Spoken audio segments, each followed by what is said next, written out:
ఇవాళ అన్నమయ్య జిల్లాకు సీఎం చంద్రబాబు వెళ్లనున్నారు. కాసేపట్లో తాడేపల్లి నుంచి హెలికాప్టర్ ద్వారా చిన్న మండెంకు వెళ్లి పీఎంఏవై 2.0 పథకం లబ్ధిదారులకు మోడల్ కి అందజేయనున్నారు సీఎం చంద్రబాబు.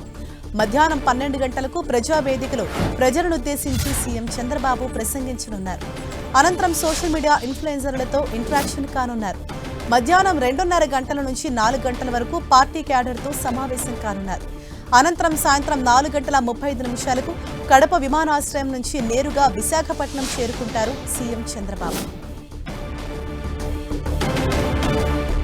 ఎన్నికల మేనిఫెస్టో అమల్లో భాగంగా కూటమి ప్రభుత్వం మరో హామీని నెరవేరుస్తోంది. అందరికీ ఇళ్లు పథకంలో భాగంగా రాష్ట్రంలోని సొంతిళ్లు లేని పేదలకు ఇళ్లు ఇస్తామని ఎన్నికల్లో కూటమి పార్టీ హామీ ఇచ్చింది. ఈ హామీ అమల్లో భాగంగా అధికారులకు వచ్చిన 17 నెలల కాలంలో రాష్ట్ర వ్యాప్తంగా 3 లక్షల ఇళ్ల నిర్మాణాలు పూర్తి చేసి లబ్ధిదారులకు ప్రభుత్వం కేటాయించింది. నిర్మాణం పూర్తి చేసిన ఈ ఇళ్లలో ఒకేమారు లబ్ధిదారులు గృహప్రవేశాలు చేయనున్నారు. సీఎం చంద్రబాబు చేతుల మీదుగా 3 లక్షల ఇళ్లలో లబ్ధిదారుల గృహప్రవేశాలు జరగనున్నాయి.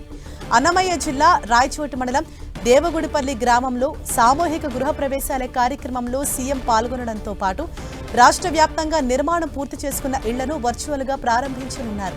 లబ్ధిదారులకు ఇంటి తాళాలు అందించనున్నారు.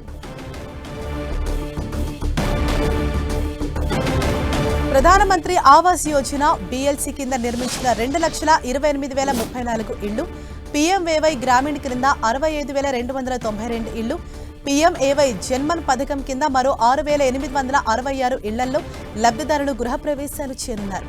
మొత్తంగా 3,192 ఇళ్లకు రాష్ట్ర వ్యాప్తంగా ఒకేసారి ఈ గృహప్రవేశాలు జరగనున్నాయి.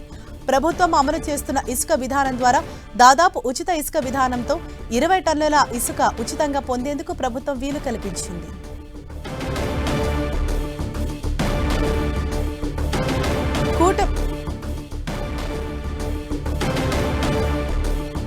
కూటమి ప్రభుత్వం అధికారంలోకి వచ్చిన 17 నెలల కాలంలోనే 3 లక్షల ఇళ్ల నిర్మాణాలు పూర్తయ్యాయి.